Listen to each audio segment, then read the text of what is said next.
I'm starting to wonder if the Screen X was really worth the extra $5. Is it?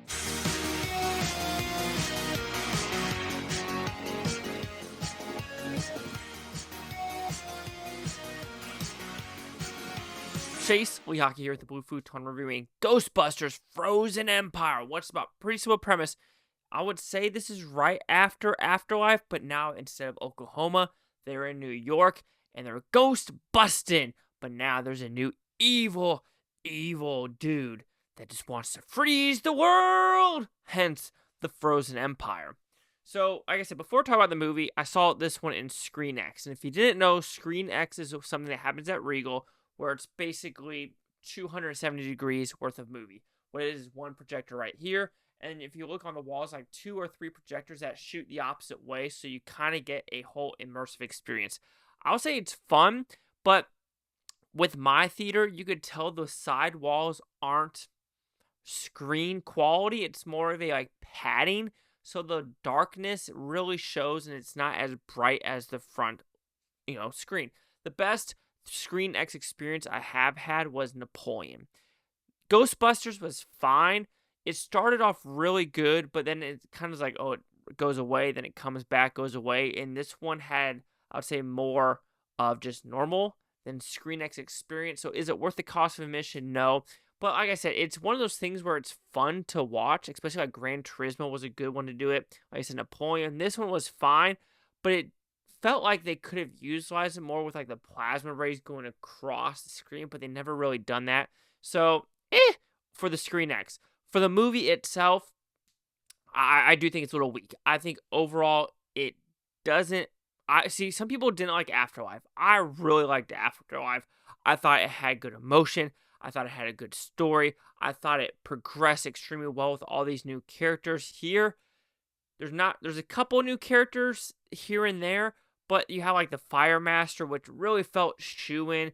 And then, of course, people were complaining about the whole of like Bill Murray, Dan Aykroyd being in this movie, Ernie Hudson. I don't care. I think they're probably one of the better parts of this film.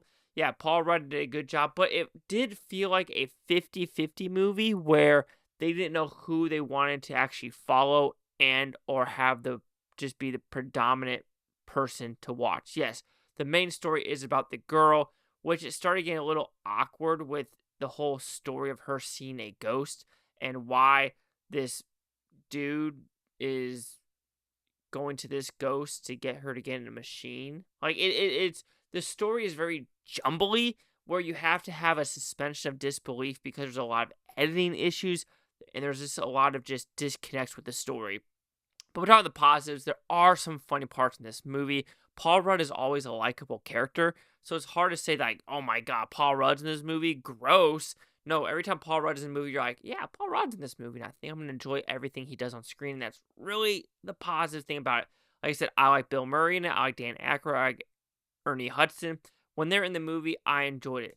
When it's like the kids, like the 18-year-old, he wasn't Stranger Things, he's not in the movie as much as I thought he would be. He is maybe 30 minutes of screen time in this movie. It felt like he was on a set, and then he had other things to do, so he just hopped on when he could, but that's really felt like on that. I think the special effects were really solid. I think the overall concept of the movie works to an extent, but this leads to my negative. The story and the execution just felt flat when I left the movie theater. The ending just didn't hit it with me, because this whole point of this story is this badass god, if you want to put it that way, that's stuck in this ball by a fire master. Like, the movie opens up really strong with this society and people freezing to death in New York in this little hotel room. That's freaking awesome. So you're like, oh, what are we getting ourselves into? If this person can do that, and you have this weird fire master, which really doesn't explain the fire master. That's the other issue. But then all of a sudden, it happens something at the very end where it's like, oh, I could fire and, do all this badass shit. Sure, why not? But I just felt like there was no carnage. I know it sounds really awkward, but with a movie like this and how serious it could get with like the frozenness, these spikes coming out of the ground, like no one gets impaled at all. Yes, I understand this is PG-13. I understand they don't want to go that route, but it felt like there should have been at least some death or some oh shit moments in this movie. but I never felt like, oh my god, this person's gonna die. I never said, oh my god, this character, I feel like they're gonna kill them off. Never felt that with any of these characters. So I was like, the stakes just weren't there for me.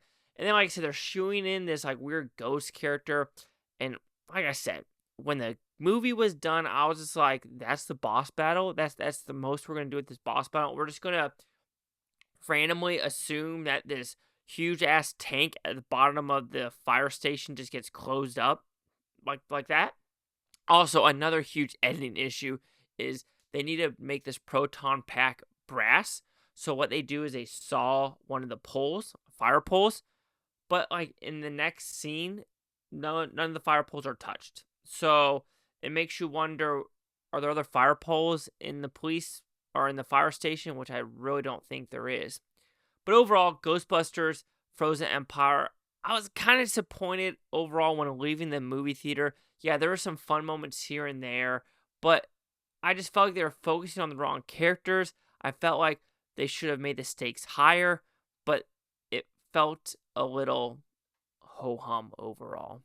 So Ghostbusters Frozen Empire will receive a 2.5 out of 5 with Futons, which equals that 50%. So see the critics' news scores gave this one. Critics a 44% with 254 of them. Audience score 84 with over 1,000 critic consensus. Ghostbusters Frozen Empire offers a certain amount of nostalgia-fueled fun for fans of the original, but a crowded cast and surprisingly serious tone prevent this sequel from truly sparking. Serious tone, sure, but I didn't feel like it was serious enough. Like, it could have gone so bonkers with the Fire Master.